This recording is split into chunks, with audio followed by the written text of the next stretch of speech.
Al-Habib Al-Imam Al-Arif Billah Al-Qutub Abdullah bin Alawi bin Muhammad Al-Haddad radhiyallahu ta'ala anhu wa ardhah wa nafa'ana bihi wa bi'ulumihi fid dharain amin. Radhiyallahu ankum. Melanjutkan pengajian kitab Nasaih Diniyah karya Al-Habib Abdullah bin Alawi bin Muhammad Al-Haddad, yang mudah-mudahan sebagaimana Allah ridhai beliau, Allah ridhai kita semuanya. Sebagaimana Allah jadikan ilmu beliau manfaat, Allah jadikan ilmu kita manfaat. Manfaat barakah fid dini wa dunya wal akhirah. Amin ya rabbal alamin. Wa man radiya bi Muhammadin sallallahu alaihi wasallam nabiyya. Dan barang siapa yang ridha terhadap Nabi Muhammad sebagai nabi, sebagai utusan, kana bihi muqtadiyan, maka sudah sepatutnya bagi orang yang mengaku ridha terhadap Nabi sebagai utusan untuk senantiasa mengikuti jejak-jejak langkahnya Rasulullah sallallahu alaihi wasallam. Wa bihadyihi muhtadiyan, dan senantiasa mengikuti petunjuk tuntunan Rasulullah sallallahu alaihi wasallam. Wali syar'ihi muttabi'an, taat, patuh, nurut, mengikuti, meneladani syariat-syariatnya Rasulullah sallallahu alaihi wasallam. Wa bi sunnatihi mutamassikan, terhadap sunnah-sunnahnya Rasulullah berpegang teguh, berpegang kuat terhadap ajaran-ajaran peninggalan baginda besar Habibuna Muhammad sallallahu alaihi wasallam. Wali haqqihi mu'azziman, dan terhadap hak-haknya Rasulullah kita melaksanakannya, kita tunaikan apa yang menjadi kewajiban kita sebagai umat beliau di dalam rangka memuliakan hak-haknya Rasulullah sallallahu alaihi wasallam. Wa minas salati wassalami alaihi mukthira, terhadap Nabi kita banyak menghatur salawat dan mengucap salam. Wa li ahli baitihi wa ashabihi muhibban, terhadap ahli bait, anak cucu keluarga Rasulullah sallallahu alaihi wasallam. Wa ashabihi, dan terhadap sahabat-sahabat setia yang berkorban dengan jiwa dan raga, kita senantiasa hormat, cinta kepada mereka. Wa alaihi mutaraddiyan wa mutarahiman, terhadap ahlul bait, keluarga Nabi, anak cucu Nabi beserta sahabat-sahabat Nabi, kita senantiasa memohonkan keridhaan Allah atas mereka. Kita senantiasa memohonkan rahmat Allah untuk mereka, mendoakan mereka maksudnya. Wa ala ummatihi musyfiqan wa lahum nasihan, dan terhadap umat Rasulullah sallallahu alaihi wasallam kita saling menebar kasih sayang dan saling memberikan nasihat satu sama lain. Berarti sebagaimana kita tahu, setiap pengakuan itu butuh bukti. Kalau kita ngaku wa bi Muhammadin nabiyyah, seorang makhluk yang mulia yang bernama Muhammad adalah utusan Allah buat kita semuanya, nabi yang Allah tunjuk buat kita semuanya, maka yang pertama buktinya yang harus kita wujudkan, yang harus kita nyatakan, wujud nyatakan adalah terhadap syariat Nabi kita patuh, terhadap sunnah-sunnah Nabi kita menjalankan. Sebagaimana seorang ulama yang bernama Al-Imam Al-Junaid radhiyallahu ta'ala anhu warḍah, beliau mengatakan begini: at-turuqu ilallah kulluha masdudah, setiap jalan yang bisa menyampaikan kita kepada Allah tertutup. Nggak ada lagi jalan buat kita untuk bisa sampai kepada Allah, illa kecuali ala man iktafa atharar Rasul sallallahu alaihi wasallam, kecuali bagi mereka, atas mereka, untuk mereka yang senantiasa mengikuti jejak Rasulullah sallallahu alaihi wasallam. Gimana caranya kita bisa sholat kalau kita nggak nyuntuh Rasulullah? Bagaimana caranya kita tahu rukun-rukunnya haji kalau kita tidak mempelajari syariatnya Rasulullah? Bagaimana caranya kita tahu ibadah kita apapun bentuknya itu benar, sah, diterima oleh Allah kalau kita tidak mengenal syariat-syariat dan sunnah-sunnahnya Rasulullah sallallahu alaihi wasallam? Nggak ada jalan buat kita untuk sampai kepada Allah kecuali melalui pintunya. Siapa pintu Allah? Rasulullah sallallahu alaihi wasallam. Anta babullah fa ayyum ri'in ata min ghairika la yadkhulu. Engkau ya Rasul, kata seorang penyair, adalah pintunya Allah. Siapa yang ingin sampai kepada Allah tapi tidak melalui Rasulullah, tidak melalui pintunya, ya ibarat maling masuk rumah nggak lewat pintu, jebol tembok kayak, ya, dobrak jendela kayak, atau dari atas, nggak lewat pintunya, nggak mungkin. Nggak ada jalan buat kita untuk bisa sampai kepada Allah, untuk menjadi orang yang dicintai, diridhai oleh Allah, sebelum kita menjadi orang yang dicintai dan diridhai dan dikenal oleh baginda besar Habibuna Muhammad sallallahu alaihi wasallam. Bahkan ulama yang lain juga mengatakan gadru gurubil insan minal habib sallallahu alaihi wasallam, ukuran kedekatan seorang anak manusia dengan Rasulullah sallallahu alaihi wasallam nanti di hari kiamat, nanti ada di surga, gadru mutaba'atihi lah, itu sesuai dengan ukuran sehebat apa kita dalam meneladani dan meniru setiap ucapan, perbuatan dan tingkah laku Rasulullah sallallahu alaihi wasallam. Nggak ada manusia yang lebih sempurna di dalam memberikan contoh dan teladan buat kita melebihi Rasulullah. Bayangkan, mulai dari kita melek sampai merem, semuanya lengkap diajari sama Rasulullah sallallahu alaihi wasallam. Bahkan belum kita lahir, pedoman hidup mulai dari kita buka mata sampai kita nutup mata diajari oleh Rasulullah sallallahu alaihi wasallam. Tidak ada kapan kita mengalami masalah, kapan kita punya problem dalam kehidupan masing-masing, kecuali selalu Rasulullah menyediakan jawaban dan solusi buat kita.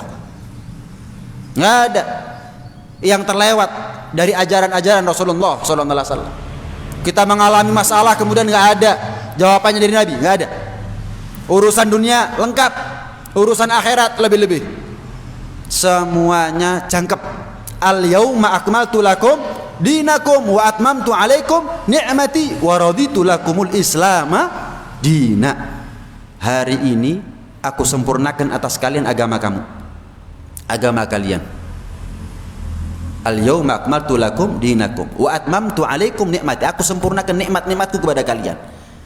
Wa raditu lakumul islama dina, dan aku Allah ridho atas kalian Islam sebagai agama. Siapa yang bawa Islam? Ada selain Rasulullah sallallahu alaihi wasallam? Tidak ada. Yang bawa Islam sampai kepada kita adalah Habibuna Muhammad sallallahu alaihi wasallam. Lah gimana caranya kita bisa sampai kepada Allah kalau nggak melalui pintunya? Bagaimana caranya kita bisa kenal Islam kalau kita tidak melalui Rasulullah sallallahu alaihi wasallam? Nggak mungkin, nggak mungkin. Maaf, urusan jongkok di kamar mandi aja kita diajari sama Nabi. Dalam urusan jongkok, orang tua kita masuk kamar mandi, dulukan kaki kiri, dulukan kaki kanan, keluarnya dulukan kaki kiri, dulukan kaki kanan, nggak peduli orang tua kita. Rasulullah belum kita lahir diajari, masuk dulukan kaki kiri, kalau keluar dulukan kaki kanan, bacaannya begini kalau masuk, kalau keluar bacaannya begini. Ngelepas pakaian dulukan sebelah kiri, bacaannya bismillahilladzi la ilaha illa huwa. Kalau pakai pakaian dulukan sebelah kanan, bacaannya alhamdulillahilladzi kasani hadzal thawb wa razaqani min ghairi haulin minni wala quwwah. Kalau makan pakai tangan, tangan kanan, duduk, begitu juga kalau minum, baca doa, setelah itu ya sebelum dan setelahnya cuci tangan, dan seterusnya dan seterusnya. Siapa yang sanggup ngajari kita sedetil itu? Nabi dilantik menjadi nabi itu usianya 40 tahun, meninggal wafat umur 63. Berarti 23 tahun Nabi ngajari untuk kita seumur hidup. Bayangkan. Kalau ada umurnya orang misal kalau perlu 630 tahun, tetap usia Nabi 63 tahun cukup bagi dia sebagai teladan. Cukup bagi dia sebagai pedoman, cerminan saya harus berbuat apa, mulai dari melek sampai merem, mulai dari saya anak-anak sampai saya punya anak, saya punya cucu, ada semuanya itu. Mulai dari saya hidup sampai saya mati, mulai saya di dunia sampai di akhirat, ada. Itu gambarannya betapa sempurnanya syariat-syariatnya Rasulullah sallallahu alaihi wasallam. Hanya saja banyak manusia itu yang mulai meninggalkan ajaran-ajaran Nabi. Banyak di antara kita yang mulai menganggap sepele apa yang diperjuangkan oleh Nabi sallallahu alaihi wasallam. Nabi hidup matinya untuk kita. Bayangkan, belum kita lahir sudah dipikiri sama Nabi. Tapi hidup matinya kita justru ninggalkan ajaran-ajarannya Nabi. Yang wajib ditinggalkan, yang sunnah dientengno. Itu kita. Padahal Nabi bukan hanya yang wajib, yang sunnah diajari sama Nabi. Ada 3 kedurhakaan yang paling parah. Yang satu sama lain lebih parah daripada yang lain. Ada 3 kedurhakaan yang lebih parah. Parah ini. Tapi satu sama lain lebih parah daripada yang lain. Level paling rendah, durhakanya anak kepada orang tua atau santri kepada guru. Itu level paling rendah. Itu sudah luar biasa padahal ya. Anak durhaka sama orang tua, santri durhaka sama gurunya. Oh, parah itu. Tapi ada yang lebih parah. Apa itu? Durhakanya seorang umat kepada nabinya. Ada lagi yang lebih parah, durhakanya seorang hamba kepada Tuhannya. Wis, mentok sudah itu. Mentok itu sudah. Kita gimana? Udah bakti sama orang tua, terus kita perparah keadaan kita dengan tidak baktinya kita kepada Nabi. Kita tinggalkan apa yang beliau ajarkan buat kita. Beruntung kata Nabi orang-orang yang asing gitu. Beruntung orang-orang yang jarang, orang-orang yang minor itu beruntung kata Nabi. Bada ad-din ghariban wa sayaudu ghariban kama bada. Agama ini, agama Islam kata Nabi, awal mulanya agama yang asing, sehingga pemeluk agamanya menjadi pemeluk agama yang asing. Menjadi orang yang dipandang sebelah mata, nggak dianggap. Dan nanti di hari kiamat agama Islam akan semakin asing. Dulu Tuhan itu banyak. Nabi Muhammad bawa Islam, Tuhan itu satu. Asing nggak? Asing. Dulu Tuhan itu kelihatan, bahkan bisa diraba, patung, berhala. Datang Nabi Muhammad SAW mengenalkan Tuhan Allah yang nggak kelihatan, tapi disuruh sujud. Asing nggak? Asing. Dulu kafir Quraisy kalau mereka haji melumuri Ka'bah dengan darah. Datang syariat Islam melarang itu semuanya. Dulu perempuan sebelum datang Islam ibarat pakaian. Kapan mau dipakai, dipakai, kapan mau dilepas, dilepas. Datang Islam dimuliakan itu perempuan. Wah, asing. Nanti di akhir kiamat semakin asing ini agama Islam. Tapi kata Nabi gimana? Fatuba lil ghuraba. Sebetulnya ini nggak nunggu akhir kiamat, sekarang sudah mulai nampak indikasi-indikasinya. Fatuba lil ghuraba, beruntung orang yang asing. Orang-orang yang minor. Saya mau tanya, yang masuk masjid sama yang di luar masjid lebih banyak mana? Beruntung yang jarang masuk masjid. Orang-orang yang beruntung orang yang minor yang di dalam masjid. Orang yang ngaji sama yang nonton TV lebih banyak mana? Beruntung orang yang ngaji Mas Didik. Orang yang jarang-jarang, bukan kebanyakan, bukan yang mayor tapi yang minor. Beruntung kata Nabi. Siapa yang dikatakan minor, orang yang asing oleh Nabi ini? Alladzina yuhyuna ma amatan nas min sunnati. Mereka yang menghidupkan ajaran-ajaranku sementara orang lain banyak yang mulai meninggalkannya. Alhamdulillah. Alhamdulillah. Kita masih disaring oleh Allah untuk menjadi orang-orang minoritas, tapi yang disanjung, dipuji oleh Rasulullah sallallahu alaihi wasallam. Mudah-mudahan saudara-saudara kita nyusul. Ya, mudah-mudahan saudara-saudara kita nyusul. Sebagaimana Allah kasih kita hidayah, Allah jadikan mereka dapat hidayah. Sebagaimana kita dia ingin orang-orang yang taat sama Allah, taat sama Rasulullah sampai kiamat, sampai kita wafat, mudah-mudahan kita tetap taat sama Allah, patuh sama Rasulullah, dan mudah-mudahan keluarga kita, sanak famili kita, tetangga kita, teman kita, kerabat kita, siapapun orang yang kita kenal, mudah-mudahan juga demikian halnya. Mereka dapat hidayah. Fala'alla ahadakum an tusibahu nafhatun fala yashqa ba'daha abada. Sekalinya mereka dapat hidayah, mereka enggak akan celaka selama-lamanya. Sekali-kalinya kita dapat petunjuk dari Allah, itu indikasi kuat bahwa kita adalah orang yang selamat di dunia maupun ada di akhirat. Amin ya rabbal alamin.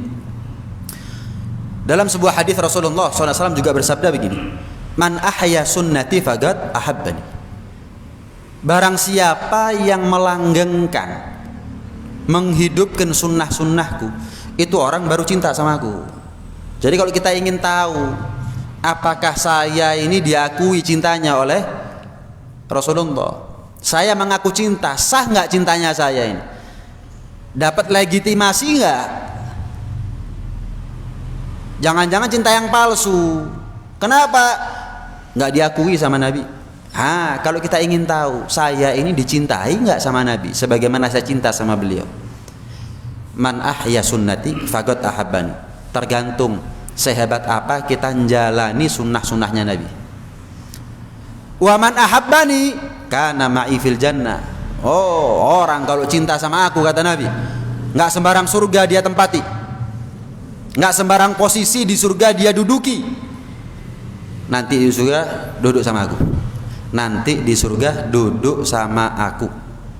Kita nggak akan pernah tahu makna hakikat daripada duduk sama Nabi di surga, kecuali nanti kalau antara kita dengan Nabi di surga ada jarak. Wah, baru kita sadar, ya Allah, coba saya dulu hidup di dunia banyak taat, banyak ngelakoni sunnah, deket saya sama Nabi. Lah kok saya duduk di sini, Nabi di atas. Memang kadang-kadang orang itu nunggu kehilangan baru sadar akan nikmatnya. Mosok kita ini nunggu ada jarak sama Nabi baru tahu arti kedekatan sama Nabi? Jangan. Mumpung hidup di dunia kita punya kesempatan untuk ngamalkan sunnah. Setiap sunnah yang kita amalkan, setiap sunnah yang kita amalkan, ibarat kita bangun anak tangga.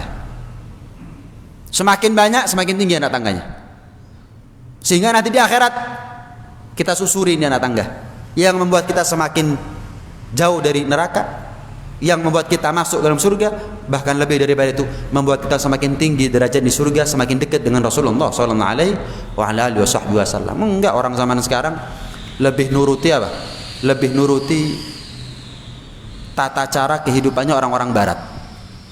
Justru orang-orang kafir, ajaran-ajarannya mereka kita tiru. Iya.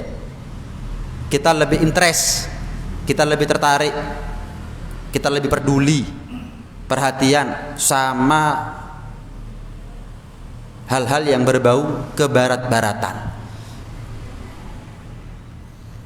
Cara berjalannya kita, cara bicaranya kita, cara berpakaiannya kita, cara potong rambutnya kita, misalnya cara, semuanya. Badal mulai ujung rambut sampai ujung kaki diajari kita sama Nabi, cara berpakaian, cara ngomong, cara bicara, dan seterusnya. Cara berjalan juga diajari. Tapi orang sekarang nggak niru sama Nabi. Jangan kenoleh, ngelirik aja enggak, ngelirik enggak, apalagi noleh, apalagi niru. Persis persis dengan sabda Rasulullah sallallahu alaihi wasallam. Rasulullah pernah bersabda begini, la tattabi'anna sunana man qablakum shibran bi shibrin wa dhira'an bi dhira'in. Senantiasa, pasti niscaya kalian akan mengikuti ajaran-ajarannya orang-orang sebelum kalian, selangkah demi selangkah, sejengkal demi sejengkal, sehasta demi sehasta. Pasti umatku ini banyak yang berpaling dari aku, justru mengikuti ajaran-ajaran orang sebelum kalian, dikit demi dikit, sampai menjadi gaya hidup, sampai menjadi kebiasaan hidup, sampai kebiasaan orang-orang terdahulu mendarah daging menyatu dengan tubuhnya. Hatta lau dakhalu juhra dabbin la dakhaltumu. Kalau perlu ajaran-ajaran orang dulu, iya, sebelum datangnya Islam, itu membuat kita terjerumus ke dalam lubang biawak, la dakhaltumu. Kalian tetap masuk, tetap kalian ngikuti itu.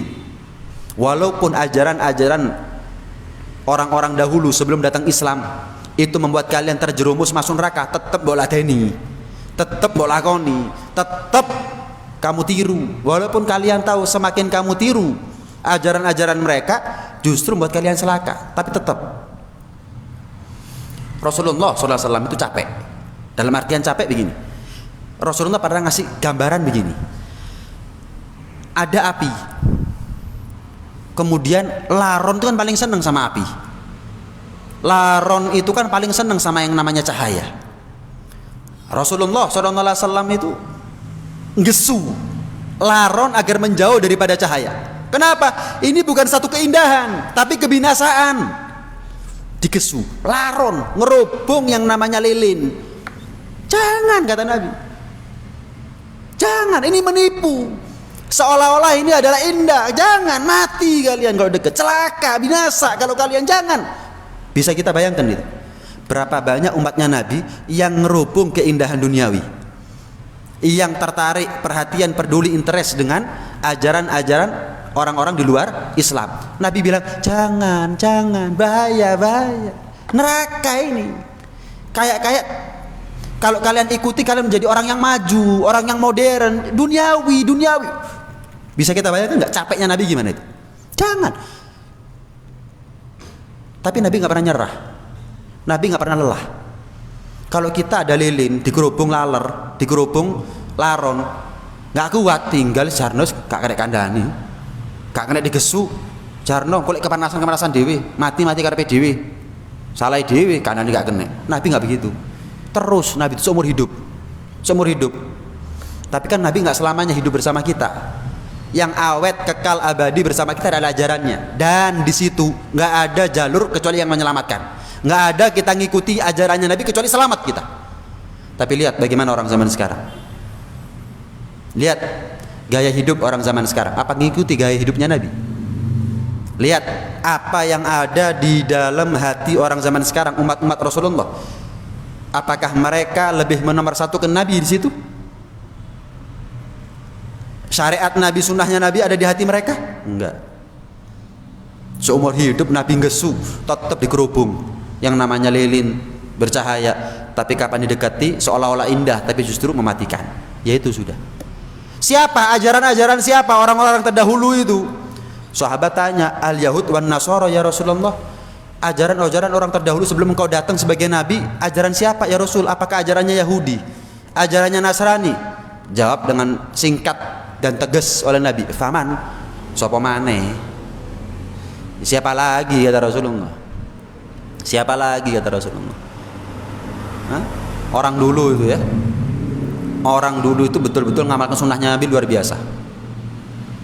Al-Imam Al-Haddad itu nggak pernah ketinggalan ngamalkan sunnahnya Nabi. Semua sunnahnya Nabi beliau jalani istiqomah, kecuali satu, manjangkan rambut sampai ke pundak, sebagaimana Nabi panjang rambutnya sampai ke pundak, ke bahu.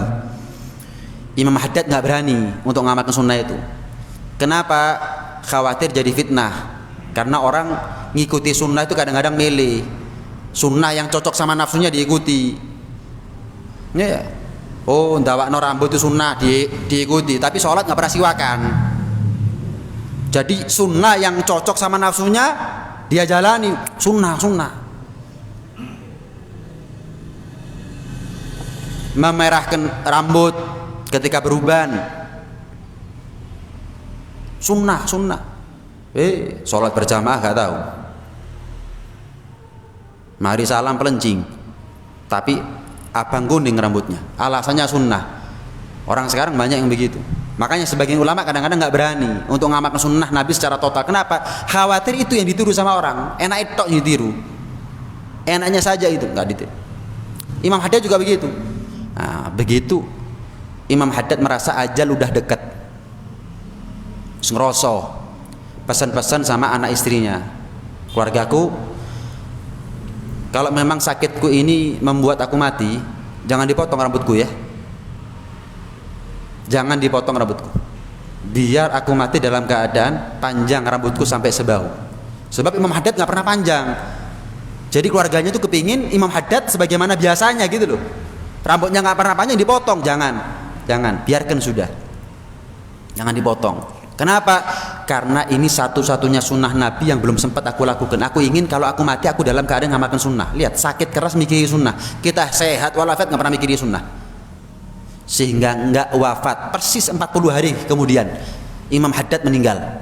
Pengarang kitab Nasuhah yang kita baca ini, Imam Haddad meninggal dalam keadaan menjalankan sunnahnya Nabi untuk yang terakhir kalinya. Luar biasa. Hah? Yang dipikirin Nabi, yang ada di hatinya Nabi. Sampai seorang ulama itu saking kentalnya, saking rekatnya mereka sama Nabi, mereka itu kalau makan semangka nggak berani. Makan semangka nggak berani. Kenapa? Lu kan ada riwayat memang Nabi makan semangka. Iya, cuman caranya Nabi makan semangka ini gimana? Saya nggak tahu. Saya nggak tahu caranya Nabi makan semangka ini gimana. Saya khawatir makan semangka nggak sesuai dengan caranya Nabi. Lihat, sampai segitunya loh. Kita kan nggak peduli caranya Nabi gimana, yang penting enak semongkoi. Pangan mari. Ada lagi seorang suami, seorang ulama, seorang yang soleh, sakit, dikasih ramuan tibbin nabawi, ya ramuan herbal kalau sekarang, ya jintan hitam, kayak madu, kayak kurma, kayak jahe, kayak kasih. Kemudian si istri bilang, suamiku, kan kamu sudah makan, coba kamu jalan-jalan sedikit, mungkin itu buat kamu badan enak tambahan. Dipikir, enggak, lo kenapa suamiku? Aku nggak pernah tahu Nabi itu kalau sakit minum obat herbal tadi itu ya. Terus jalan-jalan nggak pernah tahu saya. Kalau ada riwayatnya saya mau ngamalkan. Kalau nggak ada riwayatnya saya nggak berani. Saya takut menyelisihi daripada ajarannya Nabi. Tidak berani. Lihat. Bahkan orang dulu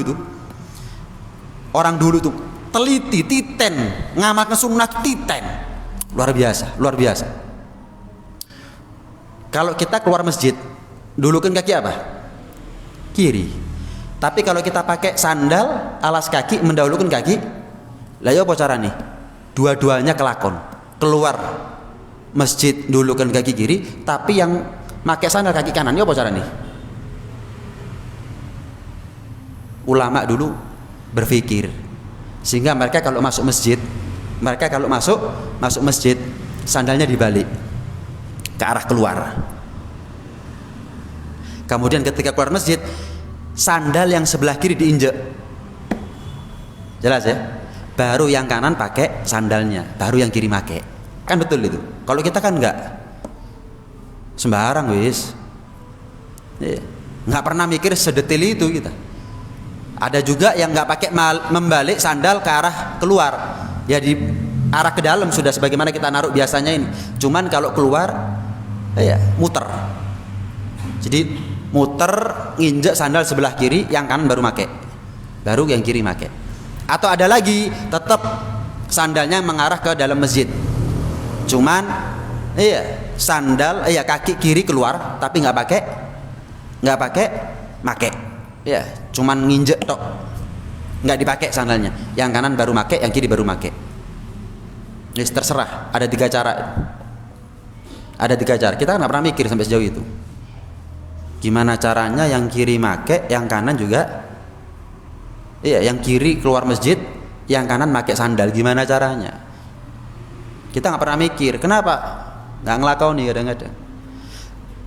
Mungkin kita ngelakoni, tapi kaki kiri keluar masjid, tapi langsung make, akhirnya make sandalnya, mendahulukan kaki kiri, keliru, nggak jangkep. Ulama dulu dipikiri, oh caranya sok lakon luru karuni, sampai segitunya. Luar biasa ulama dulu itu. Iya. Nah, kalau orang sekarang malah kadang-kadang kalau ada yang amalkan sunnah itu malah dilokno kadang-kadang, diremehno, ya, diremehkan, pakai siwak gilani, sikatan, juru masjid sikatan, ya, kemudian pakai pakaian serba putih mau berangkat sholat Jumat, duh ada nih kiai, biasa di pasar ya Jumatan kopiah putih, sarung putih, duh, jangan mundur, masuk surga di kono notok mundur, nah, Arema capopo, sungkan, masuk surga kok sungkan, gak enak bib, nanti dianggap ini, dianggap itu. Saya lebih nggak enak sama Nabi. Ada apa nggak enak sama orang?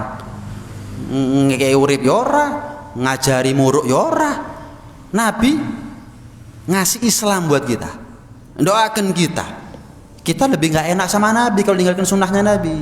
Jangan mundur, masuk surga kok mundur, masuk surga kok malu, masuk surga kok sungkan. Jangan, pakai siwak. Berangkat ke masjid mulai ujung rambut sampai ujung kaki putih. Kalau perlu sandalnya putih. Sarung, kopiah, baju, semuanya serba putih. Bayangkan kalau jamaah Masjid Muttaqin segini banyaknya ini semuanya pakai pakaian serba putih. Wah, indah. Indah, nikmat, dilihat tuh nikmat. Berwibawa. Orang pakai serba putih itu berwibawa. Kadang-kadang jangankan jamaahnya, khotibnya nggak ngamalkan sunnah kadang-kadang. Abang hijau kuning. Mandek ada perapatan bisa. Saya pegel kalau ada khotib nggak pakai serba putih, pegel. Sudah menjadi teladan. Itu kesalahan elementer, kesalahan yang mendasar kalau ada khotib ngaku ustadz ulama tapi khutbah nggak pakai putih, sembarangan. Wah, gak cocok belas saya. Ulama ustadz tapi nggak pernah ada siwak di kantongnya, rokok sih ngono. Oh, gak cocok. Iya, kalau saya ya prinsip itu buat saya. Kenapa? Nabi mengatakan laula an asyqa ala ummati la amartuhum bisiwak inda kulli shalah. Kalau bukan karena rahmat, aku kesian khawatir sama umatku, memberatkan umatku, aku wajibkan siwak setiap mereka sholat. Ustadz ulama ngerokok. Apa? Kadang-kadang ngajar tafsir berokokan. Jedal. Weh, nak arin sing ngarang soro-soro gak rokokan. Garek mocok mbek rokokan jedal. Mbek kopiah miring kadang-kadang. Bajunya dibuka semua kancingnya. Waduh kok alim-alimo. Jadi ngajar tafsir dianggap enteng. Aduh. Orang kalau sudah nggak punya adab nggak bisa didengar omongannya. Orang kalau sudah nggak punya adab dalam ngajar nggak bisa didengar omongannya. Nggak ngasih manfaat. Milih ya. Milih kita ini. Jangan karena alim bib, alim cari adabnya. Kan sepakat kita milih mana, orang alim apa orang beradab? Jelas beradab. Nah kalau dia sudah sombong di hadapan tafsir, di hadapan hadis, rokokan, nunjukkan kalau dia tuh alim gitu loh. Jadi nggak perlu tegang, nggak perlu serius, ambek nyuante, jika kalau perlu ya kakinya selonjoran, ambek ngajar, nunjuk kalau dia alim gitu loh. Tafsir enteng. Apa? Mau tanya apa? Oh, ambek baju apa? Ulama dulu lah alim nggak seperti ini caranya. Nggak ada pernah dengar Imam Syafi'i ngajar serokokan gitu. Pernah dengar tak? Ada. Ulama, ustadz ngasih contoh. Khotib datang dengan pakaian serba putih. Ngasih contoh itu. Ngamalkan ilmu. Insya Allah ilmunya manfaat. Ya. Kopiah ireng. Kemudian ya khotib ini ya baju kuning, sarung hijau, ya. Apa gitu loh? Saya nggak paham maksudnya itu apa, nggak ngerti tak masuk. Kalau sunnah berangkat sholat Jumat serba putih nggak ngerti ta, nggak duwe ta.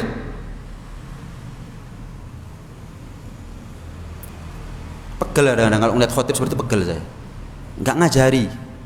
Tak amanat sama umat itu amanat. Amal no ilmunya. Jangan cuman bisanya ngedabrus di atas mimbar tapi dewe nggak ngamal no urusan yang enteng. Siwak ini sebetulnya sunnah semua umat Nabi. Iya, sunnah semua umat Nabi. Tapi buat saya tanda keaswajaan seseorang siwak.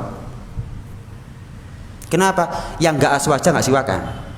Pernah lihat orang Syiah siwakan? Pernah lihat orang Wahabi siwakan? Pernah lihat orang liberal siwakan? Nggak ono. Sebetulnya ini sunnah semua umat Nabi siapapun sunnah ini. Cuman belakangan ini menjadi tolak ukur keaswajaan seseorang. Walaupun nggak hanya itu ya. Kenapa? Kalau nggak aswaja nggak ngamal no soalnya. Nah, yang ngaku-ngaku aswaja ini, ojo rokok. Jangan rokok ini kantong. Siwak. Ya Allah, murah surga. Sing larang dituku. Sing murah surga gak dituku. Ya Allah, isfa' lana ya Rasulullah. Ya pegel Nabi, jaluk tok gak gelem ngamalno. Pegel Nabi. Yang saya mau kamu nggak ngamalkan, yang saya nggak mau kamu lakukan, terus minta syafaat. Ya apa cerita ini wong ini? Jangan dong, jangan diremehkan sunnahnya Nabi itu. Jangan malu, jangan mundur, jangan sungkan. Demi Nabi, saya berbuat ini demi Nabi. Sampai pernah diceritakan ada seorang fakir diundang makan sama orang kaya. Diundang makan. Kemudian kan sunnah ya, kalau kita makan itu pakai tangan kan sunnah. Kemudian setelah selesai makan dijilati. Sebetulnya ini bukan menjijikkan. Banyak kok orang di luar Islam yang jilati mulut, jilati apa namanya?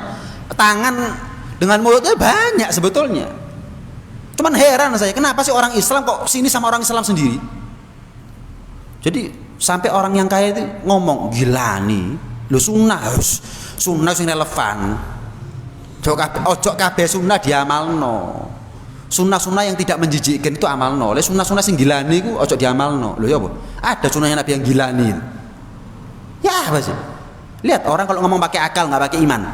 Sunnahnya Nabi banyak yang tidak menjijikkan amalno. Sing gilan-gilani ojo diamalno. Siwakan, kata dia sholat gak usah. Mangan pakai tangan deso. Iya. Makan duduk minum duduk deso. Standing party dong. Waduh. Hah? Banyak orang seperti itu. Diriwayatkan orang kaya ini nggak bangun keesokan paginya kecuali tangannya terpotong dengan sendirinya. Jari-jarinya ini nggak ada. Nggak kena lepra, nggak kena kusta. Tahu-tahu jarinya nggak ada, bangun hilang, kualat. Loh, kok banyak bib orang yang nyilokno sunnahnya Nabi kok nggak kualat bib? Cukup itu satu kejadian untuk peringatan buat kita. Ojo nantang. Ya kalau semuanya kualat ya tobat semuanya orang. Cukup satu peringatan yang bisa ngambil pelajaran dari peringatan dari satu takdir kejadian itu yang beruntung. Yang nggak bisa, ya nggak bisa. Pernah ada orang setelah sholat subuh, kan hukumnya makruh ya, setelah sholat subuh kita sholat sunnah itu kan hukumnya makruh. Apalagi kalau sholat sunnah tanpa sebab hukumnya haram. Hukumnya haram. Ada orang setelah sholat subuh mau sholat, ditanya sama ulama, mau sholat apa Pak?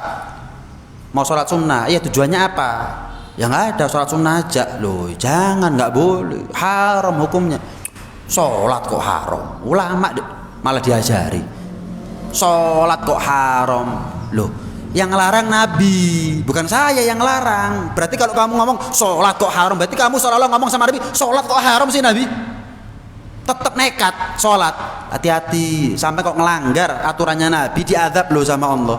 Oh Allah ngazab saya gara-gara saya sholat. Bukan, gara-gara kamu ngelanggar aturannya Nabi. Nabi ngelarang kamu terjang. Nggak boleh sholat, nanti ada waktunya. Setelah subuh jangan sholat sunnah, apalagi kalau sholat sunnah yang nggak ada sebab. Sholat sunnah mutlak jangan. Tetap sholat, tetap sholat. Lumpuh. Kenapa? Kualat sama Nabi. Ada lagi, ya, dalam satu riwayat, ya, ada satu orang namanya Ibnul Hajj. Ibnul Hajj ini mau potong kuku, potong kuku hari Rebo. Kebetulan Ibnul Hajj ini ulama sebetulnya. Akhirnya ada ulama yang lain menyampaikan, loh, Yai, ngapunten Ustaz, jenengan mau potong kuku hari Rebo? Iya. Loh, jangan, kan ada larangan dari Nabi. Termasuk hari yang dilarang kita ini untuk potong kuku adalah hari Rebo. Kenapa nggak Senin atau besoklah Kemis atau Jumat, lusa sekalian? Sunnah itu. Kalau hari Rebo jangan, ada larangan dari Nabi. Oh ya tak? Iya. Oh ya wis. Terus dicari-cari di kitab sama ulama tadi itu yang mau potong kuku, cari, nggak ketemu. Wow, no. Wes, hadisnya dhaif, jangan-jangan hadisnya dhaif. Akhirnya apa? Tetap potong kuku hari Rebo. Iya. Tetap potong kuku hari Rebo. Wes, tidur malam Kemis itu tidur, Rebo malam tidur. Kemudian dalam tidurnya mimpi berjumpa dengan Rasulullah SAW. Ditegur sama Nabi. Kamu ini nggak dengar tah? Kalau saya pernah ngelarang umat kalian untuk potong kuku di hari Rebo. Dijawab, ya Rasulullah, saya dengar, cuman kan hadisnya dhaif. Maka gimana jawaban Rasulullah? Kana yakfika antasma, cukup bagi kamu untuk mendengar, ojo dilakoni. Kalau ada resiko jangan dilakukan, begitu loh. Kalau ada resiko jangan dilakukan. Selama kita dengar hadisnya bukan hadis palsu, ya, hadis dhaif, wis aja dilakoni, wis. Jangan dilakukan. Kenapa? Jangan-jangan benar dari Nabi. Hadis dhaif itu kan ada kemungkinan dari Nabi tapi tipis. Beda sama hadis maudhu, palsu, dusta. Nggak mungkin dari Nabi sudah. Sebarkan broadcast ini. Kalau Anda tidak sebarkan, Anda akan terkena wah, ini jelas tidak mungkin. Mana apa Nabi bilang broadcast? Nggak ada. Yang gini ini malah laku kadang-kadang orang itu. Sing temenanan gini gak payu malah. Sebarkan biar Anda dapat kabar gembira. Kalau enggak Anda akan celaka. Hal ini sudah pernah saya alami. Aduh, yo si ono sampai saiki wong model kok gini. Iya. SMS broadcast zaman bahela itu ya dulu sudah dibahas tahunan itu sebetulnya. Sudah dibahas tahunan. Akhirnya orang tadi itu sebelum mimpi sama Nabi tangannya belang. Bingung, lah kok tanganku belang? Akhirnya mimpi malamnya, kamu kan sudah dilarang. Lu kan hadisnya dhaif ya Rasulullah. Cukup bagi kamu mendengar, terus tinggalno. Barangkali itu memang dari saya, tinggalkan seharusnya. Diusap sama Nabi, akhirnya hilang belangnya. Banyak kisah-kisah kualat-kualat sama sunnahnya Nabi. Insyaallah biar pertemuan yang akan datang kita bahas. Biar kita ini wis lek salah iku ojo kakek komentar. Kalau sudah nggak ngamalkan sunnah, jangan banyak komentar. Kenapa? Yang kita singgung adalah Rasulullah SAW. Hati-hati. Wis gak ngamalno nyilokno. Jangan sudah. Ya. Ada orang misal sholat pakai imamah, dilokno. Wah, kiai kudu, ustad kudu, mondok ratau, imaman. Loh, sunnah. Kalau di luar sholat jangan dipakai kalau bukan ustadz, bukan ulama. Kenapa? Khawatir tertipu dengan dirinya sendiri. Dianggap ulama, dimuliakan, ditokohkan, akhirnya tertipu. Jangan. Tapi kalau dalam sholat pakai.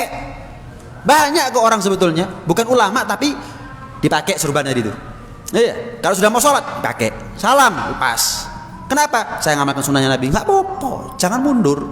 Dan kalau jenengan belum sanggup ngamalkan sunnahnya Nabi, ojo ngilokno. Jangan ngilokno sunnahnya Nabi, itu aturannya Nabi itu apa yang pernah dilakukan oleh Nabi. Kalau kita ngilokno berarti kita sudah nyinggung Nabi Rasulullah SAW. Kalau kita nyinggung Rasulullah, nyinggung Allah Subhanahu wa taala. Allah nggak akan tinggal diam kepada orang yang menyinggung kemuliaan Rasulullah sallallahu alaihi wasallam. Amin. Allahumma amin. Amin ya rabbal alamin. Mudah-mudahan ya Allah kasih panjang umur buat kita semuanya. Allah kasih kekuatan buat kita untuk senantiasa meneladani sunnah-sunnahnya Rasulullah SAW, dan mudah-mudahan kita diakui sebagai umatnya beliau. Cintanya kita bukan cinta yang bertepuk sebelah tangan, tapi cinta kita dibalas dengan cinta dan syafaat keridhaan baginda besar Habibuna Muhammad SAW. Tidak kita membuka mata nanti ketika kita di yaumul mahsyar kecuali langsung dipanggil oleh Rasulullah SAW, sehingga kita nggak ketemu mahsyar, kita nggak ketemu hisab, kita nggak ketemu sirat kecuali sekejap mata, langsung tahu-tahu kita ada di depan telaga Kautsar, minum masuk surga bersama Rasulullah sallallahu alaihi wa alihi wasallam. Ala hadhihi niyyah wa ala kulli niyyah salihah wa ila hadratin nabi Muhammadin sallallahu alaihi wasallam bi sirri asraril Fatihah. Bismillahirrahmanirrahim.